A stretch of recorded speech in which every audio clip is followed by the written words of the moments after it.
Pour ce que l'Esprit veut nous donner ce soir, je vais vous inviter à tourner dans l'Évangile selon Jean, au chapitre 16. Évangile selon Jean, au chapitre 16. Nous pourrons lire à partir du verset 5. On va lire en fin de compte deux versets, verset 5 et verset 6. Du verset 5 au verset 7, excusez-moi. Donc, Évangile selon Jean, au chapitre 16.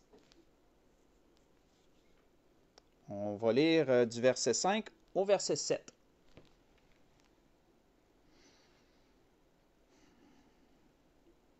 Où on voit que notre Seigneur disait à ses disciples, et on sait, pour vous mettre dans le contexte, on sait qu'à partir de Jean 14, on se retrouve après le repas, après la dernière Pâque que notre Seigneur a passée physiquement avec ses disciples. On se retrouve dans les derniers enseignements que le Seigneur leur a donnés, derniers encouragements qu'il leur donnait avant de souffrir et de mourir éventuellement à la croix pour nous tous, en fin de compte, pour eux et pour nous tous. On voit que Jésus leur dit « Maintenant, je m'en vais vers celui qui m'a envoyé. Et aucun de vous ne me demande « Où vas-tu? » Mais parce que je vous ai dit ces choses, la tristesse a rempli votre cœur.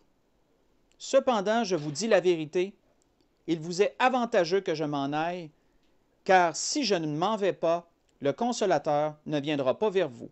Mais si je m'en vais, je vous l'enverrai. On va arrêter ici.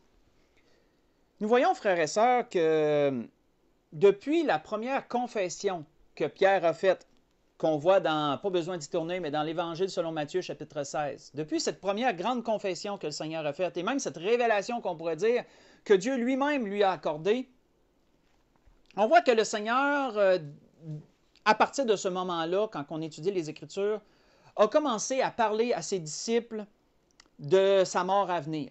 Il a commencé à leur faire part, à leur faire savoir qu'il allait souffrir de la main des sacrificateurs, entre autres, de la main du peuple, et qu'il allait mourir. Et on voit qu'à toutes les fois que Jésus évoquait le sujet, ça remplissait leur cœur de tristesse. Mais ici, ce qui diffère, c'est que Jésus n'en parlait plus comme d'un événement lointain. Jésus parlait de ses souffrances prochaines comme étant quelque chose d'imminent. On ne le lira pas, mais si vous lisez précédemment, c'est ce que vous allez vous rendre compte. Jésus parlait de ses souffrances prochaines comme étant quelque chose qui allait arriver bientôt. Ce n'était plus lointain. Et c'est pourquoi qu'il leur disait que, suite aux paroles qu'il leur avait dites, que leur cœur était rempli de tristesse. On voit qu'au verset 7, par contre, il leur a dit quelque chose qui a certainement dû les choquer, mais pas les choquer dans un mauvais sens, pas les choquer dans le sens qu'ils sont devenus en colère, mais les frapper. On va dire ça comme ça, dans le sens de frapper, dans le sens d'étonner. Ouais. Il leur a dit qu'il était avantageux qu'ils s'en aillent. Qu'il était avantageux qu'ils s'en aillent. Moi, je me mets, frères et sœurs, à la place des disciples, où que pendant ces années où ils ont choisi de suivre Jésus, ils ont vu tellement de miracles, ils ont vu tellement de guérisons, ils ont reçu tellement d'enseignements grandioses, d'enseignements, des paroles de sagesse. Jésus en était venu à prendre une place tellement importante dans leur quotidien parce que, veut pas, tout gravitait autour de Jésus. Si Jésus n'est pas là, il cherchait. Il voulait toujours savoir où il est. Il voulait toujours être avec lui en tout temps. C'était très rare qu'il s'éloignait de lui. Jésus en était venu à être un peu leur centre de leur vie physique. Il le suivait à tous les jours, mangeait avec lui, dormait près de lui. Il faisait tout avec lui. Jésus, frères et sœurs, en était venu à être pour eux ce qu'on peut appeler un appui. Et le dernier cantique qu'on a chanté, qui parlait de Jésus comme étant notre seul appui, ça me fait sourire parce que ça embarquait un peu dans le sujet que l'Esprit veut nous donner ce soir. Ils en étaient venus à considérer Jésus comme étant un appui pour eux. Et du fait que Jésus leur dise, il est avantageux que je m'en aille, ça devait sûrement les étonner, les frapper au plus haut point. Comment ça pourrait être avantageux que nous perdions notre appui? Comment ça pourrait être avantageux que Jésus soit plus là? Pouvait-il imaginer leur vie sans Jésus? Avoir été là, frères et sœurs, moi, j'aurais pas pu me l'imaginer. Après tout ce qu'ils ont vu, puis on fait juste le lire, puis on est rempli d'étonnement, j'aurais pas pu m'imaginer avoir été présent, comment ça aurait été avantageux que Jésus soit pas là, ou soit plus là, plutôt. Jésus en était venu à être pour eux, frères et sœurs, un appui. Qu'est-ce qu'un appui? Selon le dictionnaire, un appui, une personne, parce qu'il y a de nombreuses définitions en passant, il y a beaucoup de définitions. L'une d'elles, qui pourrait être un peu, qui va avec le sujet de ce soir et qui va avec la situation. Un appui, c'est une personne ou une chose dont on tire réconfort, sécurité, protection, secours, etc. Lorsqu'une personne est pour nous, comme dans la personne de Jésus, un appui, elle représente beaucoup de choses pour nous. Cette personne-là, on va puiser beaucoup dans cette personne-là. Elle est pour nous un appui. Elle nous protège, elle nous sécurise, elle nous donne ces sentiments-là de protection, de sécurité, de secours, de réconfort. Quand on est près d'elle, on se sent bien. Si c'est une personne qui est un appui pour nous, on va se sentir bien près d'elle, de cette personne-là. Et certainement que d'entendre qu'il était avantageux que Jésus s'en aille, ça devait être pour eux inconcevable.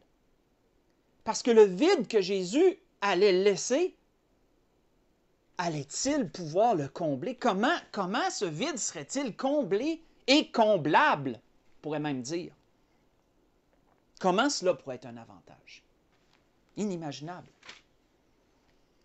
Si on tourne au verset 22, pas besoin de tourner, je veux dire, mais si on va au verset 22 du même chapitre, de Jean chapitre 16, on voit que Jésus leur disait, « Vous donc aussi, vous maintenant, vous êtes dans la tristesse. Hein? Oui, et comment aurait-il pu en être autrement? Vous êtes maintenant dans la tristesse. Mais je vous reverrai, et votre cœur se réjouira, et nul ne pourra ravir votre joie. » Hein, Jésus a voulu quand même les encourager en leur disant, « Oui, maintenant, je dois partir pour un peu de temps, mais je vous fais la promesse que je vais revenir. On va se revoir. Et lorsqu'on va se revoir, votre joie va dépasser largement la tristesse que vous allez vivre, que vous vivez et que vous allez vivre prochainement. » On voit que dans la suite, frères et sœurs, Jésus leur disait qu'il était avantageux qu'ils s'en aillent parce qu'il allait leur envoyer quelqu'un d'autre. Il allait leur envoyer le Consolateur, qu'il nous dit, que nous savons être le Saint-Esprit. Et que Jésus ne serait plus leur appui, mais que le Saint-Esprit, ce Consolateur, deviendrait leur nouvel appui. Donc un appui se retirait et un autre appui prenait la place. Ils allaient changer d'appui, en d'autres mots. D'une façon, je veux dire, plus physique. Là. On s'entend qu'ils croyaient toujours en Jésus, puis s'appuyaient toujours sur lui, comprenez-moi bien. Mais d'une façon plus physique, ils changeaient d'appui. Maintenant, ça serait le Saint-Esprit qui les conduirait. Ça serait le Saint-Esprit qui les guiderait et les dirigerait. Ce ne serait plus physiquement le Seigneur. Et cet appui-là allait les amener à grandir, allait les amener à maturer, il allait les amener à évoluer dans le Seigneur. Plus encore que du temps où que Jésus était physiquement parmi eux. Il allait encore aller plus loin que lorsque le Seigneur était physiquement au milieu d'eux. C'est d'ailleurs ce que Jésus leur disait lui-même, faites juste écouter. Jésus leur avait dit ceci, en vérité, je vous le dis, celui qui croit en moi fera aussi les œuvres que je fais. Hein? Autrement dit, il n'y aura rien de différent. Là. On va pouvoir reconnaître d'où ça vient, en d'autres mots. Ça ne sera pas complètement l'inverse. Ça ne se peut pas. Donc, celui qui croit en moi va faire les œuvres que je fais. Et il en fera de plus grandes, parce que je m'en vais au Père, disait le Seigneur. Vous voyez ça dans Jean 14, verset 12. Comment pourront-ils en faire de plus grandes? À cause du Saint-Esprit, à cause de cet appui qui viendrait prendre la place du Seigneur. Et cet appui-là les amènerait encore plus loin. Les amènera encore plus loin. Parce que lorsque le Seigneur était ici-bas, c'était le Seigneur qui faisait les miracles. Oui, il leur a permis d'en faire lorsqu'il les a envoyés 2 par 2, etc. Mais le Seigneur leur disait, vous allez aller encore plus loin que moi, vous allez en faire encore plus. Quelque chose. Mais ça prenait un changement d'appui pour être capable que ces paroles du Seigneur s'accomplissent, en d'autres mots. Ça prenait un changement d'appui. Vous savez, nous avons tous des appuis dans notre vie. On vient tous en avoir des appuis, d'une façon ou d'une autre. D'une façon ou d'une autre, c'est sûr que oui, il y a des choses qui nous servent d'appui, mais des personnes aussi. On vient tous en avoir, on ne peut pas l'éviter, c'est normal. L'être humain a besoin d'appui. On a besoin d'appui. Et il pourrait nous sembler, frères et sœurs, que si on perdait cet appui-là, ça laisserait un grand vide. Ça peut être une personne, ça peut être une chose, mais c'est sûr qu'on va surtout aller en termes de personnes ce soir. Oui, on va parler de choses aussi. Mais il peut nous sembler que si on perdrait cet appui-là, ou ces appuis, que ça laisserait un grand vide, puis on serait un peu dépassé. Qu'on serait, nous aussi, dans une grande tristesse si on perdait ces appuis-là. On pourrait être, nous aussi, dans un désarroi. On pourrait aussi être dans la peine. Mes frères et sœurs, c'est parfois nécessaire, de perdre certains appuis. Allons voir cela. Le Seigneur nous l'a démontré de différentes façons. Il l'a démontré, et pas juste lui. Allons dans Matthieu chapitre 4, excusez-moi. Allons voir dans l'Évangile selon Matthieu au chapitre 4. Allons voir ce que Jésus a fait avec ses premiers disciples. Ce qu'il a fait au début, en fin de compte, lors de ses appels. Lors de son appel. Mais pas son appel à lui, les appels qu'il faisait aux disciples, en fin de compte. Dans Matthieu chapitre 4, à partir du verset 18. On va lire du verset 18 au verset 22.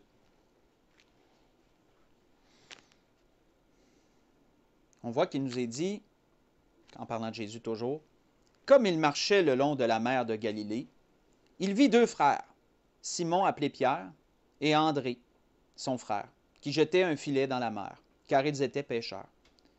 Et il leur dit, « Suivez-moi, et je vous ferai pêcheurs d'hommes. » Aussitôt, ils quittèrent les filets et le suivirent. De là, étant allé plus loin, il vit 2 autres frères, Jacques, fils de Zébédée, et Jean, son frère, qui étaient dans une barque avec Zébédée, leur père, et qui réparaient leurs filets. Il les appela, et aussitôt, ils laissèrent la barque et leur père, et le suivirent. On va arrêter ici. On voit que ces gens, frères et sœurs, ces hommes que le Seigneur appelait, la parole nous dit qu'ils étaient sans instruction. Ça, vous voyez ça dans les Actes chapitre 4, verset 13, il y a une mention sur ça. Que ces hommes étaient des gens sans instruction. La pêche, c'était ce qu'ils savaient faire. La pêche, c'était leur appui. La pêche, c'était leur gagne-pain. C'était leur gagne-pain. Et on voit que le Seigneur, juste avant cet événement-là, dans Luc chapitre 5, on n'a pas besoin de tourner, on voit qu'il s'est passé une grande pêche miraculeuse. Et ce qu'on voit ici, c'est la suite. Lorsqu'ils ont, après cette pêche miraculeuse, lavé leurs filets, ils réparaient, ils lavaient leurs filets, parce qu'on sait que les filets ils ont été grandement mis à l'épreuve par la pêche miraculeuse en question. On voit que Jésus, ce qu'il a fait par son appel, ce n'était pas juste de le suivre. Ce que Jésus faisait, frères et sœurs, c'est qu'il leur a enlevé un appui. Jésus leur enlevait un appui, Jésus leur enlevait leur travail, leur gagne-pain. Et il le remplaçait par un autre appui, lui. Parce qu'à partir du temps qu'ils allaient suivre le Seigneur, ça allait être une toute autre chose. Oui, ils seraient pêcheurs d'hommes, mais ce ne serait pas avec des filets physiques et des cannes à pêche que ces choses se feraient. Et vous savez, frères et sœurs, quand on étudie les Écritures, on peut voir que c'est arrivé, ce fait-là, que Dieu a enlevé à certaines personnes cet appui qui est leur gagne-pain, leur travail, pour le remplacer par d'autres choses. C'est arrivé. Fait, si vous voulez aller l'étudier pendant la semaine, pour aller voir dans Amos, Amos chapitre 7, Amos chapitre 7, au verset 14, il nous est clairement mentionné que ce prophète, Amos, était un simple cultivateur. Quelqu'un qui ne semblait pas avoir plus d'instruction qu'un autre. Quand on est cultivateur, normalement, on n'est pas érudit. Et il était derrière ses bœufs, labourait les champs, et Dieu s'est manifesté à lui. Et Dieu lui a dit, « Va et parle à mon peuple. Maintenant, tu vas arrêter de labourer et tu vas aller parler, tu vas aller prêcher ce que je vais te dire. » Amos aussi a vécu ça, de se faire enlever un appui et de l'avoir remplacé par un autre. Un plus grand. Un plus grand. On voit que lorsque le Seigneur a quitté, et du moins est mort, lorsque notre Seigneur est mort à la croix, et qu'il est ressuscité, puis qu'il a commencé à apparaître à ses disciples, bien, il ne savait jamais quand est-ce que le Seigneur y allait le voir. Hein, il ne savait jamais quand est-ce que le Seigneur allait leur apparaître. Et parfois, le Seigneur apparaissait à un petit groupe, 2, 3 personnes. Parfois, il apparaissait à tout le monde. Parfois, il apparaissait à une personne seule. On voit que les disciples, lorsqu'ils se sont retrouvés un peu à plus trop savoir quoi faire, Pierre leur a proposé d'aller à la pêche. Pierre leur a proposé de retourner à cet ancien appui qu'ils avaient avant que le Seigneur les appelle. Hein, vous voyez ça dans Jean 21. Vous voyez ça dans Jean 21, versets 2 et 3, c'est mentionné. Que Pierre a pensé à dire, regarde, allons donc pêcher, puis les gens, on va y aller avec toi. Hein, reprenons cet appui-là, parce qu'il semble qu'on n'en a plus. Reprenons cet appui-là. Et on peut voir que lorsque plus tard, avec cette pêche miraculeuse s'est reproduite, vous connaissez votre Bible, vous connaissez cette histoire, cette portion, et que pendant que les gens mangeaient, le Seigneur et Pierre ont eu une conversation. Et qu'est-ce que le Seigneur a demandé à Pierre? Est-ce que vous vous souvenez ce que le Seigneur y a demandé à Pierre par 3 fois? M'aimes-tu, Pierre, plus que ceux-ci? En parlant des autres. Et Pierre de répondre, oui, Seigneur, je t'aime. Quelle est été la réponse du Seigneur? Paie mes brebis. Hein, qu'est-ce que le Seigneur disait à Pierre? Puis il l'a répété par 3 fois parce que Pierre n'avait pas capté la première fois. La troisième, là, Pierre a pas mal compris là, que le Seigneur s'en allait avec ça.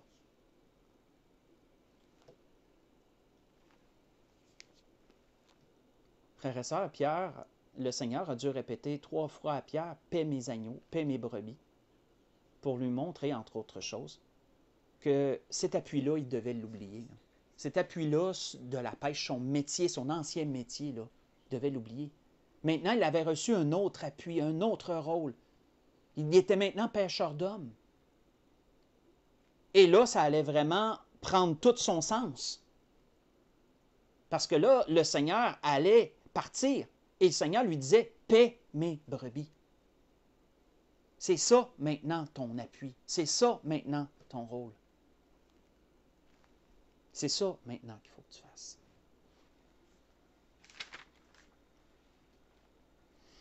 Mais on peut voir, frères et sœurs, qu'il y a d'autres appuis. D'autres personnes avaient d'autres appuis que le Seigneur voulait enlever. Que le Seigneur voulait enlever. Allons voir un exemple d'un jeune homme dans Marc chapitre 10. Dans Marc chapitre 10.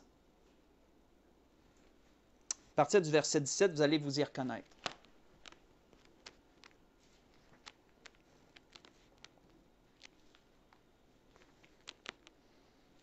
Dans Marc chapitre 10, à partir du verset 17,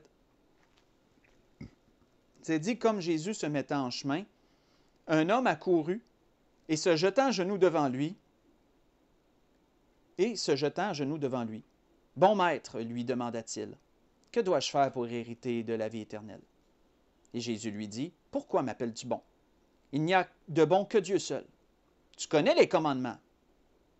Tu ne commettras point d'adultère. Tu ne tueras point. Tu ne déroberas point. Tu ne diras point de faux témoignages. Tu ne feras de tort à personne. Honore ton père et ta mère. On le sait, parenthèse rapide, on sait que le Seigneur lui a cité ici les commandements qui avaient rapport au prochain. Tous les commandements qui avaient rapport à ton prochain, le Seigneur lui a cité. Je referme la parenthèse. Il répondit, « Maître, j'ai observé toutes ces choses dès ma jeunesse. Hein? J'ai été bien éduqué, autrement dit. Il a fallu que quelqu'un y enseigne ça. J'ai été bien éduqué. J'ai observé ces choses. » Mais Jésus, l'ayant regardé, l'aima. Jésus, l'ayant regardé, l'aima. Et on sait que le Seigneur désirait quoi de cet homme-là? Il désirait que cet homme-là soit premièrement sauvé, bien sûr, mais il désirait que cet homme-là grandisse. Il désirait que cet homme-là aille évolue, aille encore plus loin. Mais cet homme-là avait un gros appui. Il avait un gros appui, cet homme-là. Quel était cet appui? Jésus s'apprêtait à le lui enlever, à vouloir le lui enlever, à lui suggérer d'enlever cet appui-là. Parce que ça prenait trop de place. Ça prenait toute la place, en fin de compte. Et Jésus, l'ayant regardé, l'aima, il lui dit, « Il te manque encore une chose. Va, vends tout ce que tu as, donne-le aux pauvres, et tu auras un trésor dans le ciel, puis viens et suis-moi. » Voyez-vous qu'il a dit la même chose qu'il a dit aux disciples. Qu'est-ce qu'il leur a dit aux disciples? « Venez, suivez-moi. Je vais vous faire pêcheurs d'hommes. » Eux ont laissé cet appui qu'ils avaient, leur métier, ce qui était leur sécurité, ce qui était leur gagne-pain. Puis, ils ont été dans l'aventure, si on pourrait dire ça. Ils ont plongé dans l'aventure avec le Seigneur, si je peux l'exprimer de cette façon-là. Et le Seigneur lui faisait le même appel. Mais le Seigneur lui proposait de retirer son appui. Mais qu'est-ce qu'il nous est dit? Mais affligé de cette parole, cet homme s'en alla tout triste, car il avait de grands biens. On va arrêter là. Car il avait de grands biens. On voit que cet homme-là, frères et sœurs, n'a pas été capable de lâcher son appui. Le Seigneur voulait lui retirer pour lui en donner un autre. Un autre qui allait l'amener encore plus loin, qui allait premièrement le sauver, parce que le Seigneur, il aurait pris le Seigneur pour appui. Et il aurait pris le rôle que le Seigneur lui aurait donné pour appui. Mais on voit qu'il n'a pas lâché son appui. C'était trop pour lui. C'était trop pour lui. Et qu'est-ce que ça a fait? Mais ça l'a fait, frères et sœurs, qu'il est demeuré dans son péché. Il est demeuré dans sa misère et dans la condamnation qui pesait sur lui. Il n'a pas grandi. Il n'a pas évolué. Il n'est pas allé plus loin. On voit que ce n'est pas pour rien que l'apôtre Paul disait à Timothée ceci, parce que des trompes ne nous leurrons pas, frères et sœurs. Les richesses sont un grand appui pour bien du monde. Bien du monde sont pris avec cet appui-là, et malheureusement, ça prend plus de place que le Seigneur, cet appui-là. Puis le Seigneur voudrait qu'il leur retire cet appui-là. Le Seigneur voudrait qu'il s'appuie sur autre chose que sur ça, sur lui, en fin de compte. Mais beaucoup ont de la misère à lâcher cet appui. Et malheureusement, même des chrétiens sont pris dans cette condition-là.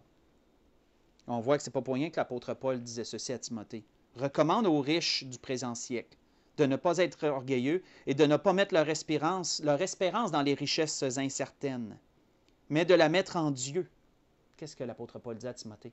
Dis-leur que cet appui-là, ce n'est pas un bon appui. Ils doivent lâcher cet appui-là. Ils doivent prendre Dieu pour appui. Un peu comme un des amis de Job disait à Job, il dit, jette l'or à terre, l'or d'Ophir, et l'Éternel sera ton or, ton argent et ta richesse. Ça, c'est un appui. Ça, c'est de démontrer un changement d'appui. Tu en jettes un et tu prends l'autre, tu prends le Seigneur. Et on voit que l'apôtre Paul disait, recommande-leur de faire du bien, d'être riche en bonnes œuvres, d'avoir de la libéralité, de la générosité, et de s'amasser ainsi pour l'avenir un trésor qui sera placé sur un solide fondement afin de saisir la vie éternelle. Vous voyez ça dans 1 Timothée 6 que je vous ai lu, 1 Timothée 6, verset 17 au verset 19. Verset 17 au verset 19. Vous savez, frères et sœurs, certains appuis que nous avons deviennent des obstacles. Comme ce jeune homme, cet appui-là a été un obstacle pour lui. Il n'a pas pu être sauvé. Mais pour plusieurs frères et sœurs, leur appui est un obstacle. Et le Seigneur veut le retirer. Le Seigneur veut le retirer parce que ça les empêche d'avancer. Ça les empêche d'avancer. Ça les empêche d'évoluer. Ça les empêche de grandir. Et ça s'applique autant aux chrétiens qu'aux païens qui ne sont pas sauvés et qui ont ce genre d'appui. Ça peut s'appliquer aux chrétiens aussi. Un dernier exemple, et c'est l'apôtre Paul qui nous en parle cette fois-ci. Tournons dans 2 Corinthiens 12. 2 Corinthiens au chapitre 12. 2 Corinthiens au chapitre 12.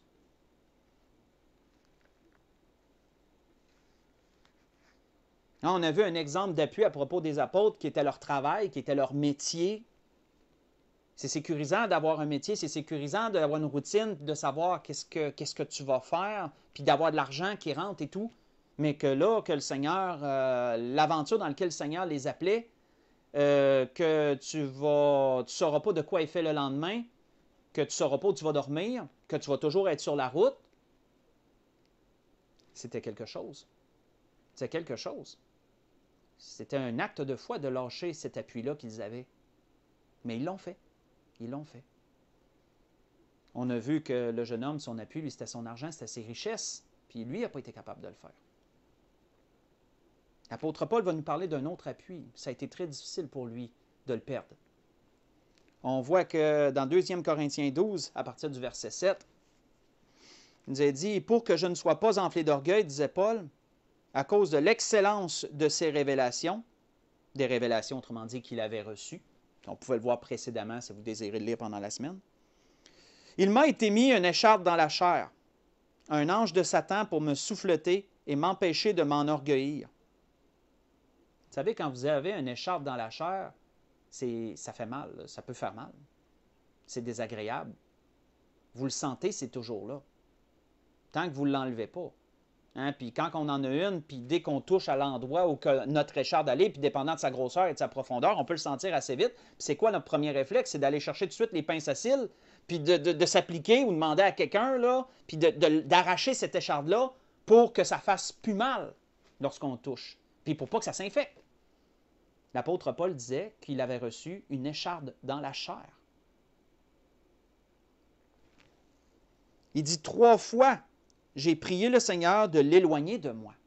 Hein, ça a-tu été son désir que cette écharpe-là s'en aille? Si tu pries 3 fois, quand on voit le chiffre 3 se répéter, là, c'est une intensité. Hein, il y a quelque chose d'autre là-dedans. Mais il m'a dit, en parlant de Dieu, ou le Seigneur, ma grâce te suffit, car ma puissance s'accomplit dans la faiblesse. Je me glorifierai donc bien plus volontiers de mes faiblesses, afin que la puissance de Christ repose sur moi. C'est pourquoi je me plais dans les faiblesses, dans les outrages, dans les calamités, dans les persécutions, dans les détresses pour Christ. Car quand je suis faible, c'est alors que je suis fort, disait-il. On sait, frères et sœurs, que l'apôtre Paul nous parle ici d'un handicap. Il nous parle ici d'un handicap physique qu'il a eu à supporter pour le restant de ses jours, suite aux révélations qu'il a reçues. Cette écharpe dans la chair, cet handicap n'est pas dit clairement, mais avec les indices qu'on trouve dans les Écritures, on peut comprendre que ça avait rapport avec ses yeux. On voit que lorsqu'il a été frappé par la révélation du Seigneur, on sait que ça lui a brûlé les yeux. Et on sait que lorsqu'il a reçu l'imposition des mains, la Bible nous dit que des écailles sont comme tombées de ses yeux. A-t-il été complètement guéri? On voit que plus tard, lorsqu'il parlait aux Galates, il leur a fait un commentaire assez surprenant. Il leur a dit, si vous aviez pu vous arracher les yeux pour me les donner, vous l'auriez fait. Vous voyez ça dans Galates 4, verset 15, ce commentaire-là. Un tel commentaire, frères et sœurs, nous indique que Paul avait un problème avec ses yeux. Il y avait un handicap au niveau des yeux. Et ça l'impactait. Ça l'impactait. Il devait vivre avec ça. Et ça a été voulu de Dieu. Dieu lui avait enlevé un appui, frères et sœurs, c'était sa santé. Dieu lui avait enlevé cet appui-là et il devait maintenant vivre avec un handicap. On voit que j'ai déjà lu des documentaires qui avaient été composés par des exégètes à propos de certaines de leurs analyses lorsqu'ils analysaient les lettres de l'apôtre Paul, entre autres choses et tout. Et un commentaire qui m'avait surpris à ce moment-là, je m'en souviens, c'était que les lettres que l'apôtre Paul faisait souvent écrire ses lettres par d'autres personnes. Il dictait ses lettres et c'était quelqu'un d'autre qui les écrivait. Il y a une ou deux lettres que l'apôtre Paul a écrites. Il le dit, « Je vous ai écrit, moi, Paul, de ma propre main. » C'est cité comme ça. Mais sinon, la plupart du temps, il dictait ses lettres et quelqu'un d'autre les écrivait. Pourquoi? À cause de son handicap au niveau des yeux. Et ils disent que lorsqu'ils ont analysé l'Écriture, parce qu'il y a, veut pas, si on les a maintenant dans notre Bible, c'est parce qu'il y a des documents qui ont été retrouvés, il y a des parchemins qui ont été retrouvés. Et lorsqu'ils ont analysé l'Écriture, ils ont vu que quand c'est Paul qui écrivait de sa propre main, l'Écriture était beaucoup plus grosse et beaucoup plus grossière. Elle n'était pas fine et raffinée comme quand c'était quelqu'un d'autre qui écrivait les lettres. Et ils étaient capables de distinguer juste par la forme de l'Écriture que c'était Paul ou quelqu'un d'autre qui avait écrit cette lettre-là. Parce que certainement que Paul ne voyait plus aussi bien qu'avant et que son écriture était plus grossière et plus grosse lorsque c'est lui qui devait écrire lui-même, dépendant des circonstances. Je referme cette parenthèse. Mes frères et sœurs, quand Paul a compris que le Seigneur lui avait enlevé un appui, puis que le Seigneur lui en donnait un autre, qu'autrement dit, ma grâce te suffit, c'était que ça va être moi maintenant ton appui. Tu as une faiblesse, tu dois vivre avec, je veux que tu vives avec ça, mais moi je vais combler. Moi je serai ton appui. Et l'apôtre Paul, à travers ça, a reconnu que dans la faiblesse, parce que veut pas, cet handicap produisait une faiblesse. Ça produisait une faiblesse. Ça le rendait plus vulnérable d'un point de vue humain. Mais Paul a compris que ça devenait une force lorsqu'il comprenait l'appui. Hein, il n'avait plus à s'appuyer nécessairement sur ses yeux, sur son physique, sur son corps, mais il s'appuyait sur le Seigneur. Il a compris que ça le rendait plus fort encore. Ça le rendait plus fort encore. Cet handicap, frères et sœurs, l'a affermi. Pourquoi? Parce que cet appui, il a changé d'appui. Son appui était maintenant plus ferme qu'avant. Et c'est pour ça qu'il était capable de dire ces paroles surprenantes. Parce qu'il avait compris ça. Comme il l'avait dit aux Romains, il avait dit ceci. Il dit à celui qui peut vous affermir selon mon évangile. Hein? Et c'est ce que le Seigneur veut, frères et sœurs. Le Seigneur veut nous affermir. À celui qui peut vous affermir selon mon évangile et la prédication de Jésus-Christ. Romains 16, verset 25. Le Seigneur, frères et sœurs, veut nous affermir. Mais comprenons, frères et sœurs, que pour nous affermir, parfois, le Seigneur doit nous enlever un appui. Il doit nous enlever un appui. Parce que cet appui-là nous nuit. Cet appui-là nous freine. Cet appui-là nous garde liés d'une certaine façon. Et pour nous, ça ne peut pas paraître avantageux de le perdre. Mais lorsqu'on voit avec quoi le Seigneur le remplace, lorsqu'on expérimente ces choses, on peut considérer par après, quand on regarde la façon que les choses se sont faites, que le Seigneur nous a juste rendus encore plus forts. Que le Seigneur nous a juste permis d'évoluer encore plus et de grandir encore plus que si on avait gardé notre ancien appui. C'était sur cette pensée que l'Esprit voulait nous diriger ce soir. Pour conclure, je vais vous inviter à tourner dans un psaume. On va conclure par un psaume, le psaume 84. Conclure avec ça, conclure ce que l'Esprit a voulu nous donner ce soir, dans le psaume 84. 84. On va lire à partir du verset 6 jusqu'au verset 8. psaume 84. Un psaume des fils de Corée. Et je vais vous faire une dernière citation. Après qu'on va avoir lu ça, on va faire une dernière citation que les fils de Corée ont fait aussi à un autre endroit. On va conclure là-dessus.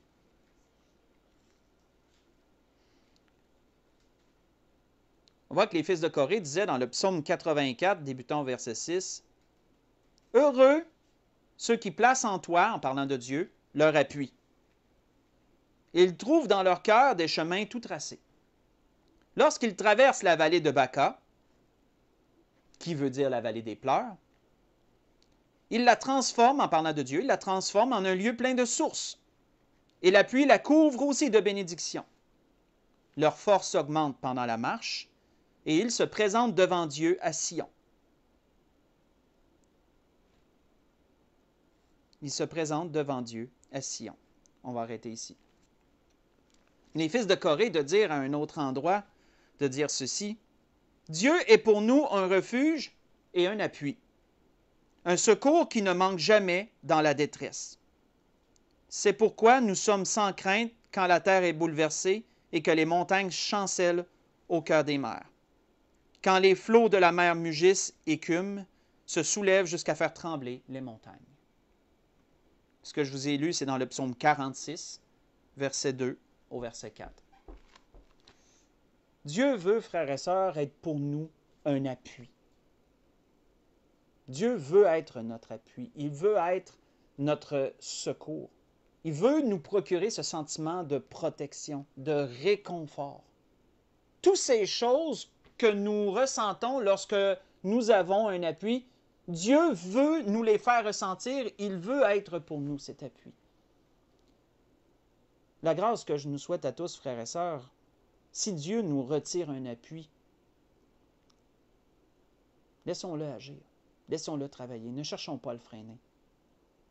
Parce que peut-être que ça ne nous paraît pas avantageux là, mais nous verrons plus tard, frères et sœurs, et réaliserons que Dieu nous en fait juste, comment je pourrais dire, il nous en fait juste fait grandir. Dieu n'enlèvera pas un appui sans en donner un autre, lui-même, ou autre chose qui a rapport avec lui, bien sûr, toujours. Et dans toutes ces choses, frères et sœurs, nous verrons que Dieu nous a permis de grandir. Nous verrons que notre ancien appui, que nous croyions indispensable, ne faisait que nous freiner, ne faisait que nous ralentir ou même nous garder inertes. Et le Seigneur a voulu le retirer pour nous faire grandir et aller encore plus loin. C'était ce que l'Esprit voulait nous donner ce soir. Je vous souhaite à tous et à toutes, excusez-moi, un bon restant de semaine. Et pour l'Église de l'Espérance, on se dit à dimanche. Que le Seigneur vous bénisse.